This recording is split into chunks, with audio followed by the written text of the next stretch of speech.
지구상에서 가장 많은 사람들이 살고 있는 두 나라가 지금 이 순간에도 해발 5,000m가 넘는 히말라야 산맥에서 군인들을 배치하고 서로를 겨냥하고 있다는 사실을 알고 계십니까? 그것도 총이나 폭탄이 아닌 몽둥이와 돌로 말입니다. 핵무기를 보유한 두 강대국이 21세기에 원시적인 방법으로 충돌하는 이유는 무엇일까요? 인도와 중국의 이야기를 하려고 합니다. 전 세계 인구의 3분의 1이 사는 이 두 나라는 경제 규모로 보면 세계 2위와 4위를 차지하고 있거든요. 그런데 이들 사이에는 3,500km에 달하는 국경선이 있고 이 경계는 아직도 정확하게 그어지지 않았습니다. 상상이 되십니까? 두 핵 보유국이 국경선조차 확정하지 못한 채 수십 년째 대치하고 있다는 게 말이죠. 사실 이 두 나라는 처음부터 적대적이지 않았어요. 1940년대 후반 두 나라 모두 새로운 국가로 탄생했을 때만 해도 서로를 좋은 이웃으로 여겼거든요. 인도는 1947년 영국으로부터 독립했고 중국은 1949년 공산당이 정권을 잡으면서 새로운 체제를 만들었습니다. 두 나라는 식민 지배에서 벗어난 아시아의 대표 주자로서 평화 공존을 약속했고 국제 무대에서 함께 목소리를 내며 협력했어요. 아시아 연대, 아프리카와의 유대, 이런 키워드들이 당시 두 나라의 외교를 설명하는 단어들이었죠. 그런데 이 우호적인 관계가 무너지기 시작한 건 티베트 때문이었습니다. 티베트라는 곳을 아시나요? 세계의 지붕이라고 불리는 이 광활한 고원지대는 독특한 불교 문화를 가진 지역이었고 달라이라마라는 환생하는 지도자가 다스리는 독립적인 곳이었거든요. 이 티베트가 인도와 중국 사이에서 일종의 완충지대 역할을 했던 겁니다. 두 거대한 나라가 직접 맞닿지 않았기 때문에 큰 문제가 없었던 거죠. 하지만 중국 공산당은 새 정권 수립 직후인 1950년 군대를 티베트로 보냈습니다. 전략적으로 중요한 고지를 확보하려는 목적이었죠. 처음에는 티베트의 자치를 인정하겠다고 약속했지만 시간이 지나면서 중국군의 통제가 강화되었고 티베트 사람들은 자신들의 문화와 독립이 위협받는다고 느꼈어요. 결국 1959년 티베트에서 대규모 봉기가 일어났고 달라이라마는 목숨을 걸고 히말라야를 넘어 인도로 탈출했습니다. 눈 덮인 산을 걸어서 강을 건너며 도망친 거예요. 인도 정부는 달라이라마에게 망명을 허락했고 작은 사랑마을에 티베트 망명 정부를 세울 수 있도록 도와줬습니다. 곧 8만 명이 넘는 티베트인들이 달라이라마를 따라 인도로 넘어왔고 이들은 지금도 인도에 살면서 티베트에 대한 정당한 통치권을 주장하고 있거든요. 중국 입장에서 보면 이게 얼마나 화가 났겠어요. 마오쩌둥은 인도가 미국과 손잡고 중국의 주권을 훼손하려 한다고 비난했고 국경 분쟁까지 거론하며 압박하기 시작했습니다. 평화 공존을 약속한 지 불과 몇 년 만에 두 나라는 서로를 의심하는 관계가 됐어요. 그리고 1962년 마침내 전쟁이 터졌습니다. 국경 분쟁이 원인이었는데 일부는 험준한 산악지형 때문에 정확한 경계를 정하기 어려웠고 또 일부는 영국이 19세기에 멋대로 그어놓은 선 때문에 생긴 문제였거든요. 영국이 그은 국경선이 전쟁의 원인이 된다는 건 세계 곳곳에서 볼 수 있는 일이지만 이 경우도 예외가 아니었죠.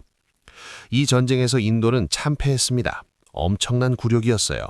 중국군은 압도적인 승리를 거뒀고 분쟁 지역 상당 부분을 시료 지배하게 됐거든요. 이 전쟁 이후 두 나라는 완전히 달라졌습니다.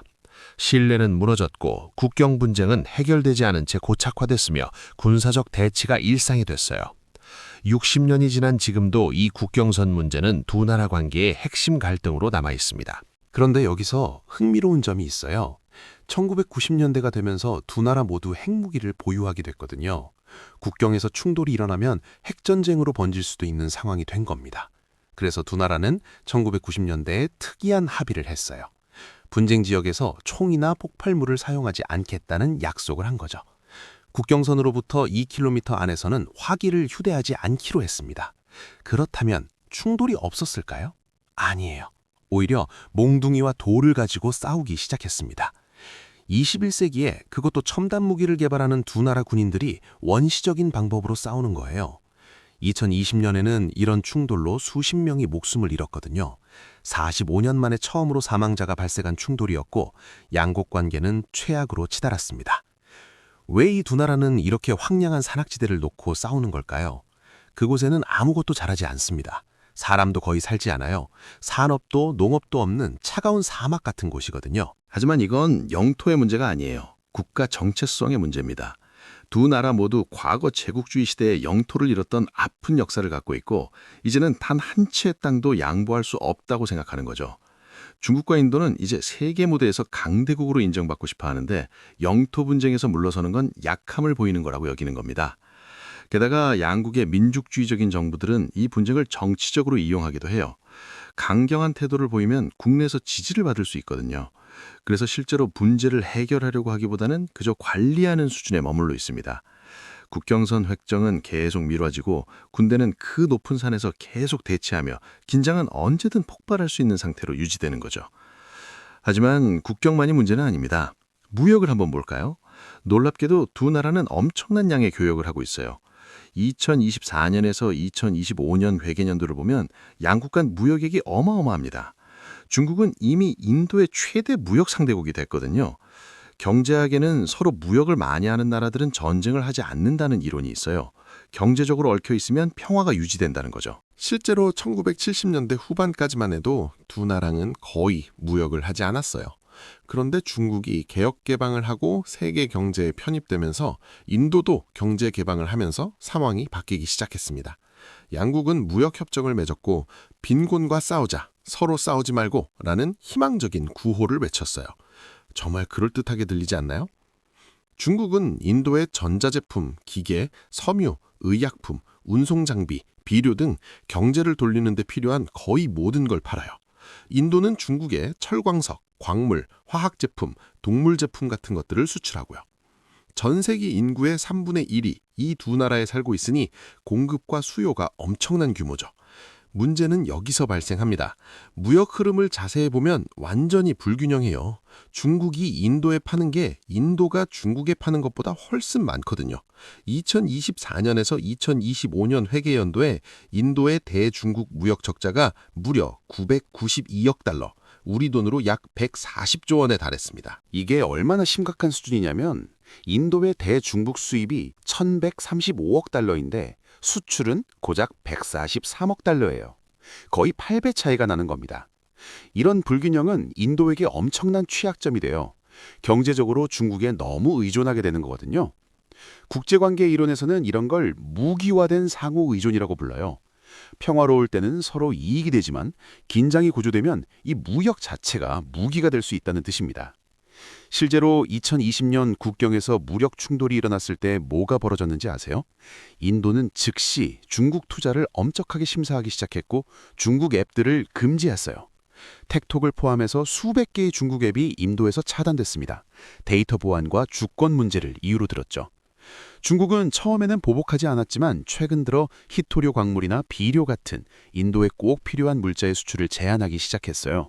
인도 경제가 얼마나 중국이 의존하는지를 상기시키는 거죠. 여기서 중요한 건 두 나라 모두 실제로는 이런 상황을 원하지 않는다는 겁니다. 평화롭게 무역할 수 있다면 양쪽 모두에게 엄청난 이익이 되거든요. 하지만 국경 분쟁처럼 무역도 긴장이 고조되면 언제든 무기가 될 수 있는 거예요. 이제 시야를 더 넓혀볼까요? 인도양 이야기를 해보겠습니다. 인도양은 이름에서 알 수 있듯이 인도의 바다예요. 인도는 여기서 상당한 해군력을 갖추고 있고 최근 수십 년간 이 바다가 엄청나게 중요해졌거든요. 왜냐하면 세계 경제가 배로 움직이는데 그 배들이 바로 인도양을 지나가니까요. 인도는 무역의 95%를 해상으로 하고 원유의 80%가 인도양을 통해 들어옵니다. 특히 좁은 해협들을 지나야 하는데 이런 곳들은 해적이나 불안정한 국가, 전쟁 같은 위협에 취약하죠. 인도만 그런 게 아니에요. 중국도 경제를 돌리려면 이 바다를 안전하게 통과하는 배들이 필요합니다. 2000년대 초반부터 중국이 부유해지고 세계 무역에 참여하면서 중국은 자기 힘을 투사하는 범위를 넓히기 시작했어요. 처음에는 동아시아 주변이었지만 곧 중국 해군이 인도양에 나타나기 시작했습니다. 집에서 멀리 떨어진 곳이지만 무역로를 지키기 위해 꼭 필요한 곳이었거든요. 인도는 역사적으로도 인도양과 연결이 있다고 주장해요. 수백 년 전 정화라는 제독이 인도양을 항해했다는 걸 내세우죠. 하지만 현실적으로 보면 현대 중국 해군이 이렇게 멀리까지 작전을 펼친 건 최근의 일입니다.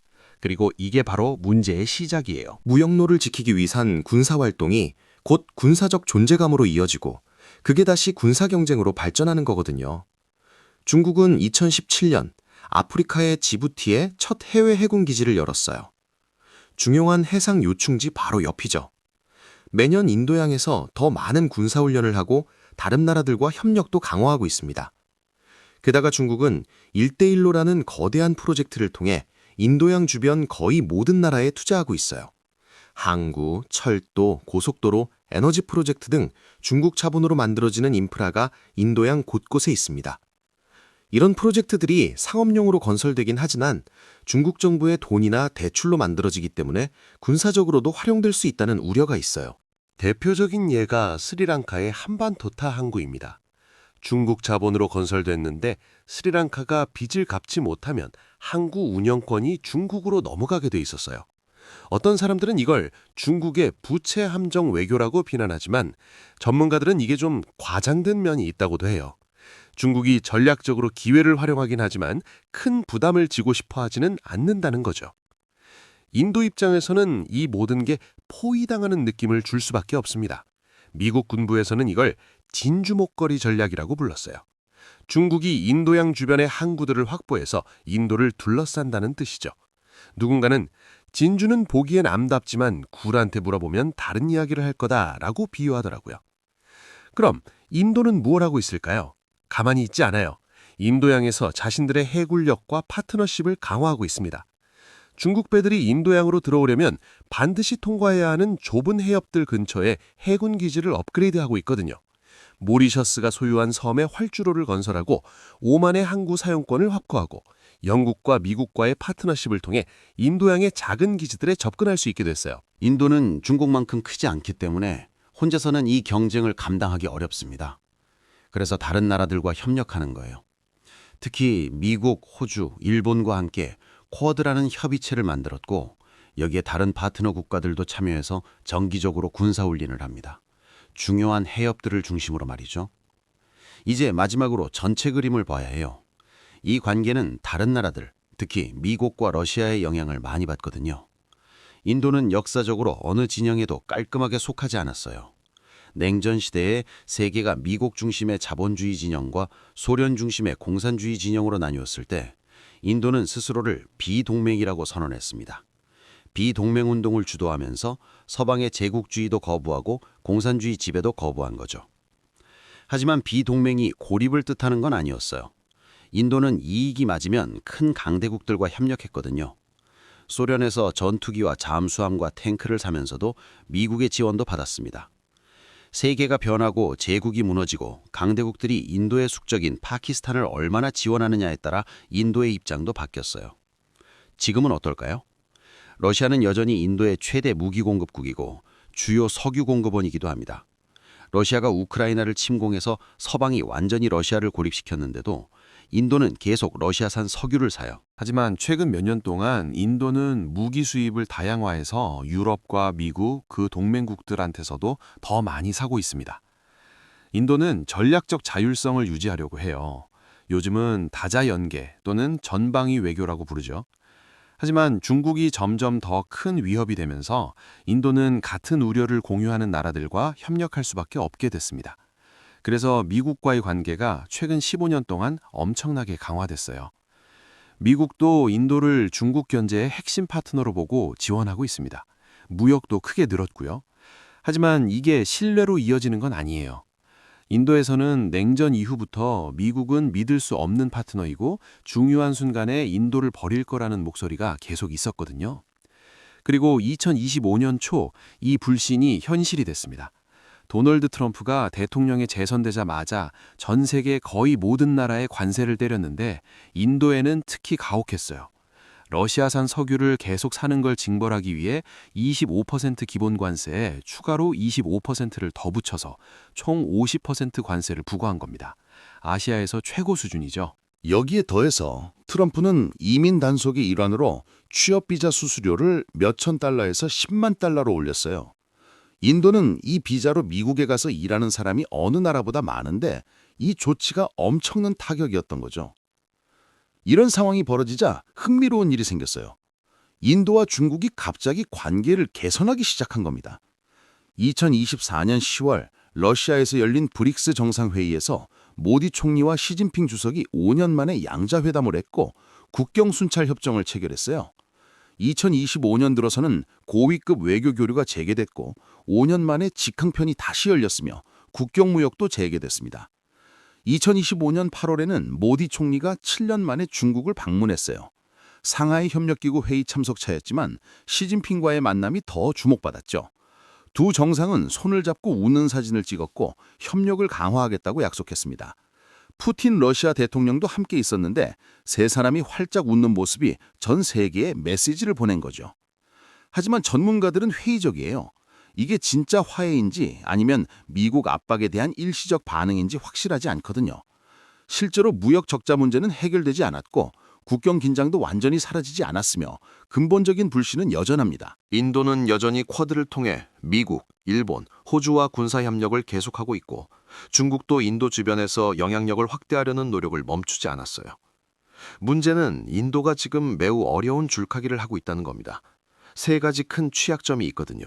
첫째, 경제적으로 중국에 엄청나게 의존해요. 무역 적자를 기억하시죠? 둘째, 무기와 부품을 러시아에 크게 의존합니다. 셋째, 경제 성장과 군사 현대화를 위해 미국이 필요해요. 미국만이 중국에 맞설 수 있는 힘을 가졌으니까요. 트럼프는 인도에게 선택을 강요하는 스타일이에요. 러시아를 버리든지 중국과 거리를 두든지 아니면 미국의 관세 폭탄을 맞든지. 하지만 인도 입장에서는 중국을 화나게 할 수도 없고 러시아를 실망시킬 수도 없으며 트럼프를 무시할 수도 없는 거죠. 이건 삼각관계의 딜레마예요. 어느 한쪽도 포기할 수 없는 상황이거든요. 최근 몇 주 동안 인도의 움직임을 보면 이 줄타기가 얼마나 어려운지 알 수 있어요.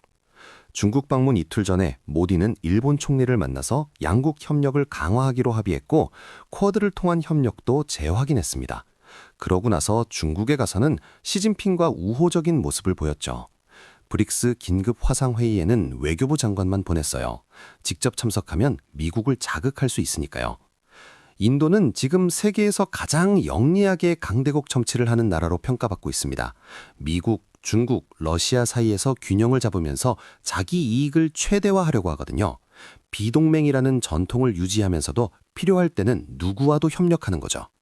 하지만 이게 얼마나 지속 가능할까요? 중국과 인도 사이의 근본적인 문제들, 국경 분쟁, 무역 불균형, 인도양에서의 경쟁, 이런 건 쉽게 사라지지 않아요. 두 나라 모두 강한 민족주의 정부가 이끌고 있고 양보를 약점으로 여기는 분위기거든요. 미국의 압박도 계속될 거고요. 결국 이 이야기의 핵심은 뭘까요? 전 세계 인구의 3분의 1을 차지하는 두 거대한 이웃나라가 협력하면 모두에게 이익이 되지만 역사, 영토, 자존심, 지정학이 발목을 잡고 있다는 겁니다. 그들은 서로 필요하지만 서로를 신뢰하지 못해요. 무역을 하지만 그 무역이 무기가 될 수도 있고 대화를 하지만 군대는 여전히 산에서 대치하고 있죠. 앞으로 이 관계가 어떻게 될지는 아무도 몰라요. 진정한 화해로 갈 수도 있고 다시 긴장이 고조될 수도 있습니다. 하지만 확실한 건 이 두 나라의 관계가 아시아를 넘어 전 세계의 질서를 재편할 거라는 겁니다. 그리고 우리 모두가 그 영향을 받을 수밖에 없다는 사실이죠.